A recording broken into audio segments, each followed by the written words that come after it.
नमस्कार। अभी मैं प्राथमिक स्वास्थ्य केंद्र बंजरिया के ठीक सामने खड़ा हूं, आप देख सकते हैं। और यही वो स्वास्थ्य केंद्र है जहां पे एक दो दिन पहले एक रेणु कुमारी ममता का शव बरामद हुआ था। प्रथम दृष्टया जैसा लोग चर्चा कर रहे हैं कि सुसाइड किया था, लेकिन मामला बहुत ही संदेहास्पद है। जिस स्थिति में उनका शव बरामद हुआ है ममता रेणु का, वो वाकई बहुत संदेहास्पद है और कहीं ना कहीं किसी गहरी साजिश के तरफ वो इशारा करता है। तो एक बार चलिए मैं आपको दिखाने के मैं अपने कैमरामैन से कहूँगा एक बार पूरा इस स्वास्थ्य केंद्र के अगल बगल का देखिए। पूरा यहाँ पे बस्ती है, आप इधर भी देख सकते हैं, इधर भी बस्ती है, अगल बगल में लोग यहाँ पे रहते हैं और ये सरकारी एक विद्यालय भी है। तो ऐसा नहीं है कि कहीं सुनसान एरिया में ये स्वास्थ्य केंद्र चल रहा है। और यहाँ पे ठीक देख सकते हैं, यहाँ पे एम्बुलेंस लगा हुआ है, 2 एम्बुलेंस है। उसके बाद स्थिति स्वास्थ्य केंद्र की अच्छी नहीं दिख रही है। आप गंदगी भी देख सकते हैं, आप देख सकते हैं कि यहाँ पे जो भी कुर्सी रखा हुआ है किस स्थिति में है, टूटा फूटा हुआ कुर्सी है। और यहीं डॉक्टर साहब 2 मिनट आ जाइए। और यहाँ पे अभी जो जिनका ड्यूटी है, मैं चाहूँगा मैं उनके साथ ही अंदर में चलूँ, जहाँ पे इसी अंदर में एक रूम है। तो अभी जो वर्तमान में यहाँ पे गार्ड के ड्यूटी में है, आपका नाम क्या हुआ? मोहम्मद नूरुल हसन। मोहम्मद नूरुल हसन। तो हसन जी, एक बार मैं चाहूँगा कि उस कमरे तक आप ले चलें जहाँ पे ये हादसा हुआ है। जी सर, आइए। तो देखिए यहाँ पे अंदर में स्वास्थ्य केंद्र है, यहाँ पे बेड है। और कौन सा रूम है? ये वाला। देखिए इसी रूम को, ये रूम में ताला बंद है। और जैसा कि अभी गार्ड साहब ने हमको बताया था कि प्रशासन बंजरिया थाना जब आई थी, जब शव बरामद हुआ था, तो उस समय ताला लॉक करके बंजरिया थाना चाबी लेके चली गई है। तो एक बार देखिए स्वास्थ्य केंद्र। और यहाँ पे रात का ही मामला बताया जा रहा है कि रात में उन्होंने सुसाइड किया है। लेकिन जिस तरह से शव बरामद हुआ था, ऐसा लग रहा है कि कहीं ना कहीं मामला गंभीर है, संदेहास्पद मामला है। वो इधर ही हम दिखा सकते हैं प्रसव कक्ष।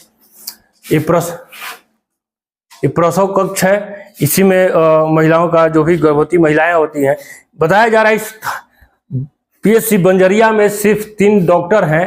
8 आवर्स का उनका ड्यूटी रहता है। लेकिन बड़ा सवाल है कि महिला डॉक्टर एक ही हैं। तो 24 घंटे में अगर कोई भी, जब उनकी ड्यूटी है तो अच्छी है महिला डॉक्टर की, लेकिन जब वो नहीं है तो प्रसव कराने कोई महिला आती है, तब कौन संभालता होगा इस पीएचसी को? ये तो बहुत ही सोचने वाली बात है। तो गार्ड साहब, आपको क्या जानकारी मिला यहाँ पे जब ये हादसा हुआ? कुछ आपको कब जानकारी मिला है? सर हम तो रात को 8 बजे आए, सुबह सर 6 बजे तक थे। हाँ। अभी फिर हम 6 बजे सर गार्ड आया, चले गए। और फिर सर 2 बजे से लेकर के रात में 10 बजे तक ड्यूटी। आज रात के 2 बजे से 10 बजे तक ड्यूटी है। लेकिन उस रात आप नहीं थे यहाँ पे? उस रात अपना दिन में आप सुबह से ही ड्यूटी करके शाम में चले गए थे? नहीं, उसके नेक्स्ट दिन सर मेरा 2 ड्यूटी था। मेरा सुबह 6 बजे से लेकर के 2 बजे तक सर। हाँ। वीरवार को सर, आज शुक्रवार को सर मेरा रात में ड्यूटी था। अच्छा। तो यहाँ पे कितने गार्ड है टोटल आपको मिला के? सर अभी पूरा सर अभी नहीं, पूरा मिला के सर 5 गार्ड है। 5 गार्ड है। और एक समय में एक ही गार्ड रहते हैं? जी नहीं, तो 2 अभी वहाँ है ना सर। तो 2 सुबह रहता था सर, 2 रात में रहते हैं। 2 रात में सर। हाँ। 1 दोपहर में रहते थे। लेकिन कुछ गार्ड को पुलिस लेके गई है पकड़ के, जो उस रात में ड्यूटी में थे, उनको पुलिस ने पकड़ा है। अभी सर 3 गार्ड है सर। हाँ। तो अभी सर हम लोग 3 गार्ड हैं। तो सर फिर हम आए हैं सर, 10 बजे तक रहेंगे। हाँ। फिर जो 10 बजे आएगा वो सुबह 6 बजे तक सर रहेगा। हाँ। आज जो फिर सुबह सर मुझे ही आना है। हाँ। आज जो अभी गया है ड्यूटी करके सुबह 6 बजे से लेके, वो सर रात में उनका नाइट ड्यूटी, रात में ड्यूटी होगा। 5 गार्ड में 2 गार्ड पुलिस के गिरफ्त में है, क्योंकि उस समय जो भी लोग थे यहाँ पे रात में उपलब्ध, उनसे पुलिस पूछताछ कर रही है। तो ये आप देख सकते हैं पीएचसी यहाँ पे। और प्राथमिक स्वास्थ्य केंद्र बंजरिया की महिला चिकित्सक अभी हम लोग के साथ में है, बात करेंगे इनसे। ममता जो रेणु थी, इनकी जो संदेहास्पद मौत हुई है, आपको कब जानकारी हुआ और इस पे क्या प्रतिक्रिया है आपकी? कल जब मैं ड्यूटी के लिए आ रही थी 9 बजे, ऐसे गाड़ी पे बैठी तो यहाँ से एक स्टाफ ने फोन किया कि मैम आप कहाँ हैं? ऐसे ऐसे अस्पताल परिसर में रेणु ममता ऐसे फांसी लटका दी, तो आपकी ड्यूटी है अभी? हम के हाँ एकदम ड्यूटी है, ऑन द वे हैं, हम पहुँच रहे हैं। तो जैसे मैं यहाँ पहुंची, देखी कि एकदम भीड़ लगा हुआ है हर तरफ। और भारी महोदय को देखें तो वो अंदर रूम में थे। फिर हमने पूछा यहाँ से क्या हुआ है, तो बोली कि वो जो ममता थी ना, रेनू, उसने ऐसे ऐसे फांसी लटकाया। मैंने कहा क्यों, क्या बात हुई है? कहा कि नहीं, कुछ भी नहीं पता हम लोगों को। उसके बाद जांच पड़ताल होता गया, गए हम लोग भी देखें।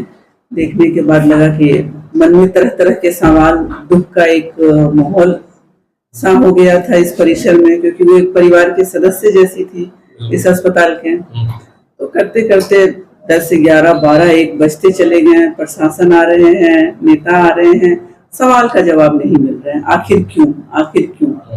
बहुत सारे लोग रो रहे हैं, चिल्ला रहे हैं, मर गई, मार दिया, क्या हुआ, नहीं हुआ। जो होता है ऐसे मौकों पे जो पारिवारिक एक दुख निकलता है, एक वैसा हो रहा था कि आखिर उसने हुआ क्या। 3 बच्चे उसके। हम लोग के भी मन में सवाल आ रहा था, आखिर उसने ऐसा किया क्यों। तो होते होते हुआ कि अब प्रशासन आई, आने के बाद ये बॉडी जो है जाएगी ऑटोप्सी में, पोस्टमार्टम में। तो ऑटोप्सी में गई, फिर क्या अभी तक रिपोर्ट कुछ आया नहीं। रिपोर्ट आएगा उसके बाद कुछ कहा जाएगा। पिक्चर को तो देख के लग रहा है कभी कुछ संदेहास्पद आप भी एज अ डॉक्टर मान रहे हैं? हाँ, ऐसा लग रहा है कि डाउटफुल है। तो अब वो तो सारा कुछ हो ही चुका है, रिपोर्ट आना बचा हुआ है, जस्ट हम लोग वेट कर रहे हैं, है क्या। और प्रशासन भी लगी ही हुई है कि अगर सुसाइड भी है तो क्यों है, और यहाँ की मैनेजमेंट भी लगी हुई है कि सुसाइड किया तो क्यों किया, और किसी ने किया तो क्यों किया। दोनों सवाल के जवाब के लिए हम लोग लगे हुए हैं। ममता, रेनू से आपकी आखिरी मुलाकात कब हुई थी? एक्चुअली थर्सडे को भी मेरी ड्यूटी थी। थर्सडे ओपीडी करके मैं निकल रही थी, तो जैसे गाड़ी पे बैठी वो एंट्री की, तो उस लोगों ने बोला, यहाँ एक सिस्टर की मैम प्रणाम की, लेकिन चूंकि धूप इतना था ना, हम निकले गाड़ी में बैठ गए, बातचीत मेरी हुई। आमतौर पे ऐसा होता है, धूप में निकलते हैं, गाड़ी में बैठ जाते हैं, बातचीत नहीं कर पाते हैं, क्योंकि उस टाइम तक ना कोई डिलीवरी हुई थी, ना कुछ हुआ था, और 2 बजे के बाद हमारी ड्यूटी भी नहीं थी। एक्चुअली बीच में कहीं इधर उधर आते जाते हैं हॉस्पिटल में ही तो पूछ लेते हैं। उस दिन एक्चुअली इतना सन्नाटा था कि उस तरफ गए भी नहीं, पूछ भी नहीं पाए। तो आखिरी मुलाकात एग्जैक्ट फेस टू फेस कब हुई है वो मुझे याद नहीं। इस स्वास्थ्य केंद्र पे आप सिंगल महिला डॉक्टर हैं, जब आप ड्यूटी में नहीं रहती हैं उस समय जो प्रसव के लिए महिलाएं आती हैं उनका कैसे ट्रीटमेंट होता है? अगर हम ड्यूटी में नहीं रहते हैं तो यहाँ जेंट्स डॉक्टर रहते हैं। तो अगर कुछ प्रॉब्लम आया तो जेंट्स डॉक्टर के पास आता है, कुछ मेजर आया तब हमारे पास आता है, क्योंकि इसी शहर में रेजिडेंस है मेरा, हम आ जाते हैं। अपना नाम बता दीजिए। डॉक्टर शाजिया तरन्नुम।